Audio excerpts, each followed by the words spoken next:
మరలా చిగురించబోతుంది. గొప్ప దినాలను చూడబోతున్నావు. నీ యేసుకు సమస్తము సాధ్యమే. గుడ్ మార్నింగ్ దేవుని ప్రియ కుమారుడా, గుడ్ మార్నింగ్ దేవుని ప్రియ కుమార్తె, special good morning to you. సగమకు ఎప్పుడైనా ఈ విషయం ఆలోచించారా? 2 కాసులు ఒక విధవరాలు తీసుకొచ్చి ఇచ్చేసిందని. నేను అనుకుంటాను, ఆ 2 కాసులు ఆమెకు అక్కరు కదా, కావాలి కదా. కావాల్సినప్పుడు ఎలా ఇచ్చేస్తుంది? చూడండి, యూజువల్గా ఏదైనా ఒక విషయాన్ని మనం ఇచ్చేస్తున్నప్పుడు, అది ఫ్రీగా ఇస్తున్నప్పుడు మనం ఇస్తున్న వ్యక్తులు బట్టి కొన్నిసార్లు ఇస్తాం. నిజమే, చాలా మటుకు మనం ఎక్కువైపోయిందని ఇస్తాం, కానీ మనకు అక్కర కలిగినప్పుడు కూడా మనం ఇస్తుంటే అక్కడ మధ్యలో ప్రేమ మనకు కనిపిస్తుంది, దేవుని పైన నమ్మకం మనకు కనిపిస్తుంది. ఈ స్త్రీ, ఈ విధవరాలు, భర్తను కోల్పోయిన ఆమె, ఒంటరిగా బ్రతుకుతున్న ఆమె దగ్గర 2 కాసులు ఆమె బ్రతకాల్సినవట తీసుకొచ్చి దేవుని మీద పెట్టేసింది. అందరూ చూస్తుండగా ఆమె వచ్చి ఆమె కొంచెం సిగ్గుపడకుండా, ఉన్నది ఎంతలే తక్కువలే అనుకోకుండా ఎంత ఆధారపడిందో ఈమె. ఆధారపడుతున్న విధానం చూడండి. ఆధారపడుతున్న విధానం, ఇస్తున్న ధనము ఎంత అన్నదాంతో లేదు, ఇస్తున్న మనస్సు ఎంత ఎక్కువగా ఆయనతో నింపబడిందో దాని మీద ఆధారపడింది.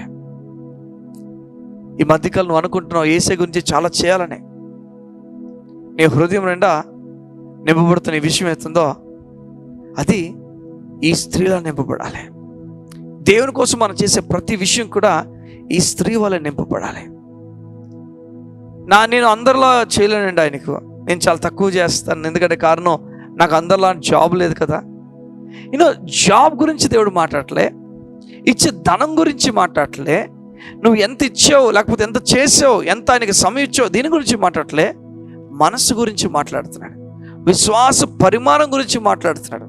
ఆమె ఉన్నదంతా కూడా ఇచ్చేసినట్లట. చూస్తే 2 కాసులే, ఎక్కువ కాదు యాక్చువల్గా 2, కానీ ఆమెకు అది చాలా ఎక్కువ సమయంలో.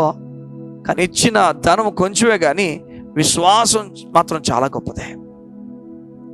ధనం ఎంత ఇచ్చామో, విషయాలు ఎంత జరిగి అవి కాదు, కానీ ఇంపార్టెంట్ సరైన విషయం ఏంటంటే అసలు మనసు ఎలా ఉంది, ఆయనపై నమ్మకం ఎలా ఉంది, మనం ఏదైనా ఆయనకి ఇచ్చేయగలమా, ఏదైనా వదులుకోగలమా? ఏం పోయినా పర్లేదండి, నా దేవుడు నాకు తోడున్నాడు, నన్ను గొప్ప హెచ్చించగలను ధైర్యంతో మాట్లాడగలమా? ఇదని దేవుడు అదే అడుగుతున్నాడు. నేను కృంగిపోతు, నువ్వు అలసిపోతూ, నిన్ను హెచ్చిస్తాను. నేను దావీదును, పెంటమెత్తి ఉన్న దావీదును దేవుడు తీసుకెళ్లి సింహాసనం మీదకి ఎక్కించాడండి. ఏమీ లేని, విద్య లేని పామరుల్ని దేవుడు తీసుకెళ్ళి భూమిని తలకిందులు చేసే వ్యక్తులకు దేవుడు చేశాడండి. దేవుడు కార్యాలని చేయగలడు. నువ్వు సిద్ధమా? నీ మనసు సిద్ధంగా ఉందా? విశ్వాసంతో సిద్ధంగా ఉన్నావా? ఆయనకు ఏదైనా ఇవ్వడానికి సిద్ధంగా ఉన్నావా? ఆయనకు నీ జీవితం పూర్తిగా సమర్పించడానికి సిద్ధంగా ఉన్నావా? నీ సిద్ధపాటే దేవుని లేఖనాలకు నువ్వు ఎస్ చెప్తున్నట్లుగా దేవుడు భావిస్తాడు. అందరి వైపు ఏసే చూస్తున్నాడు, ఆయన టెన్షన్ మాత్రం ఒక స్త్రీ గ్రాప్ చేసుకుంది. చూస్తే ధనం ఎక్కువ ఇవ్వలే, కానీ విశ్వాసం మాత్రం ఎక్కువదని చెప్తున్నాడు. ఆమె నమ్మింది. అయితే ఒక మాట నేను చెప్తున్నాను, ఆమెను దేవుడు ఆమె టైంలో గొప్పగా ఆశీర్వదించుంటాడు. అనేక మందికి ఆశీర్వాదంగా ఆమె చేస్తుంటాడు 100%. ఎందుకంటే ఇచ్చేవారిని ఎప్పుడు కూడా దేవుడు మర్చిపోడు. కుదింపి కలిపి ఎన్ని చేసి దేవుడు ఇస్తున్న లేఖనాలు చెప్తున్నాయి. నేను నమ్ముతున్నా దేవుడు నీతో మాట్లాడుతున్నాడు. నీవు దేవుని చేత ప్రేరేపించబడుతున్నప్పుడు ఎంత నువ్వు ఏం చేస్తున్నావు, ఎంత గొప్పగా చేస్తున్నావు, ఇది అసలు మ్యాటర్ కానే కాదు. నువ్వు ఏదైనా కోసం వదులుకోగలవు కదా, అది అసలైన మ్యాటర్. ఈమె తిండి లేకపోయినా పర్లేదండి, 2 కాసులు ఉన్నది వేసేసింది, నన్ను పోషిస్తావయ్యా అని చెప్పడానికి. అట్టి నమ్మకంలోకి యేసు నామములో వచ్చుదువు కాక. కళ్ళు మూసుకుంటే దీని గురించి ప్రార్థన చేస్తున్నాను. మా ప్రియ పరలోకపు తండ్రి, నీకు వందనాలు. నీ బిడ్డల్ని ప్రోత్సహిస్తున్నావు, ధైర్యపరుస్తున్నావు, బలమిచ్చుచున్నావు, నీకు స్తోత్రాలు. ఈ 2 కాసులు ఆమె అసలు ఎవరిని పట్టించకుండా, ఎవరి గురించి ఆలోచించకుండా, ఎవరు ఏమనుకుంటారో అని తపన లేకుండా, భయం లేకుండా నువ్వు ఉన్నావు, చూసుకుంటావు. ఈ 2 కాసులు ఇచ్చేస్తున్నప్పుడు అతను ఏమీ లేదు, కానీ నువ్వు నన్ను గొప్పగా దీవించగల దేవుడు అని గొప్పగా నీకు అప్పగించిందాను. ఆమె నువ్వు దీవించో నమ్ముతున్నాను అయ్యా. అలాగనే నీ బిడ్డలు నీ గురించి గొప్ప కార్యాలు తలపెడుతుండగా ఉన్నతమైన కార్యాలు నీ బిడ్డలు జరిగించి నీ నామమును మహిమపరచుకోండి.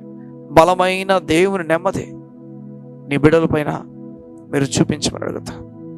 యేసయ్య నామమున దైవికమైన దేవుని శక్తి నీ ప్రజలు తాకంగా ప్రార్థన చేస్తూ యేసు నామమున నీ ప్రజలను బలపరచుచున్నాను తండ్రి. ఆమేన్, ఆమేన్, ఆమేన్. దేవుని కార్యాలు మీ జీవితంలో జరగాలని ఆశ కలిగి ఉన్నాను. దేవుని కార్యాలతో దేవుడు మిమ్మల్ని నింపి నడిపించిన. God bless you. See you tomorrow.